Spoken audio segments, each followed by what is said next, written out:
Peygamber aleyhissalatu vesselam onu suymak kardeşlerim imanımızın kulçusu. İmanın kulçusu Resulullah'ını suymak. Yürekte suyu olmasa o yemişi yok terek kimik bola. Yemiş vermeyken terekten ne payda? Terek yemiş versin için yemiş veregen terek bolma gerek. O terekni sugarma gerek. O kadar kulluk etme gerek. O terekni yakşı tamırları olmağa gerek. Şu bizim yemiş veregen, arı ibadatlar bizim karkalarımızdan çıkmakka sebep olagan zattır kardeşlerim Resulullah'ını suymak. Sallallahu aleyhi ve sellem. Resulullah'ın suyu aslıdır kardeşler. Peygamber aleyhissalatu vesselam'ını suymak imanımızını kamil etegen, bizim Allah'a yuğuk etegen. O zul olmasa iman kamil olmayan zatlardandır. Peygamber aleyhissalatu vesselam toktaşkan hadisinde ayta la yu'minu ahadukum hatta akuna ahabba ileyhi min validihi ve valadihi ve nasi ecma'in. Birigizinde imanınız kamil olmayacak değil. Meni özünüzde ata analarınızdanla, yaşlarınızdanla, dünyadaki barda halktanla meni kop suymeyi turup imanınız kamil olmayacak değil. Resulullah sallallahu aleyhi ve sellem bizim suyuğa karagan yeri var mı? Suyuğa karagan yeri yok. Ne gel? O Allah'ın Habibi, onu Allah suyuyan.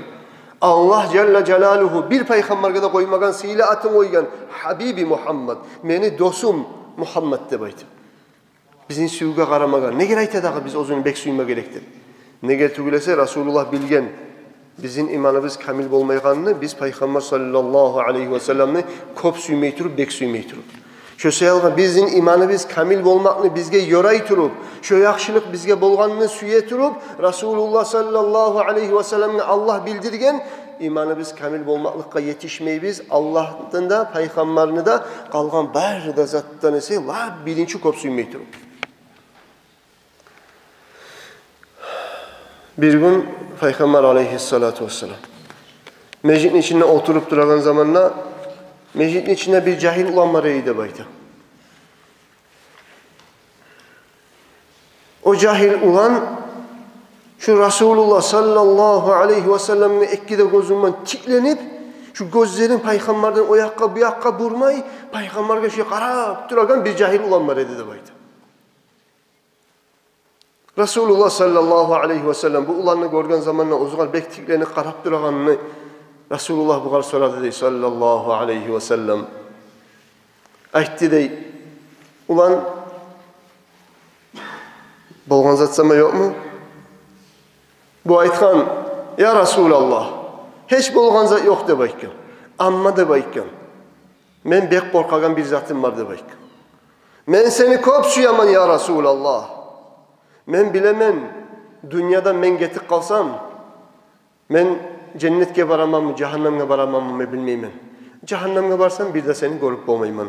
Cennetke girip kalsam da ya Resulallah, sen peygamberler van birçe or derecelarda bolarsan, men gilsemle tupta kalarman, seni o cennette görüp olmayacakman. Şu sayalga dünyada sama, şu ekkide gözümü, sağa karamaklıkman toydurmaga suyaman. Ekkide gözümü, dünyada sama toyusun beni gözlerim, seni görmakman ya Resulallah. Dağı muradım yok demek. Şunu da aytıp ilaga. Birileri ayta bu cahil ulanın hakkından ne, birileri ayta savbanın hakkından ne. Bu sahat Nur Muhammed Hacı bizge hukuk etti. Kur'an ayetini. Kur'an'da Allahu Teala ayta وَمَنْ يُتِعِ اللّٰهَ وَالرَّسُولَ فَاُولَٰئِكَ مَعَ الَّذ۪ينَ أَنْعَمَ اللّٰهُ عَلَيْهِمْ مِنَ النَّبِيِّينَ وَالصِّدِّيقِينَ وَالشُّهَدَاءِ وَالصَّالِحِينَ وَحَسُنَ اُولَٰئِكَ رَف۪يقًا. Bu haşık ulanını, haşıklığını görgen zamanla Allahu Teala Cebrail malaikini vergen. Cebrail malaikini vergen Kur'an'a yat bulan. Allah o Kur'an ayetinin içinde ayta. Kim Allah'ın da suysa, Peygamberin de suysa, Allah'a da muti'b olsa, Peygamber'e de muti'b olsa sallallahu aleyhi ve sellem şu adam ahirette de Peygamberler van, Sıddıkiller van, şahitler van, yakşı kullar van birçeb olacak cennetlerde. Töpte bolup Peygamber üstte olmayacak, Resulullah van birçeb olacak. Kaçan mı olacak? Allah'ın da Peygamber'in de kop suyup olagan muti'b olup yürüsa. Et degeninle etip, etme degeninden saklanıp, bek suyup yürüsa, ahirette şolardan bir çep olacak diyen Kur'an ayet düştü de bayta. Bu yaşını sorağına, bu yaşını yüdeginliği paşmallığına, harakatlık suyunç geltir atır. İnşallah kardeşler, bizge de ulu suyunçlar var. Bu günlerde bizge elhamdülillah Resulullah sallallahu aleyhi ve sellem'in kabrına ziyaretke barmağa imkanlıklar var.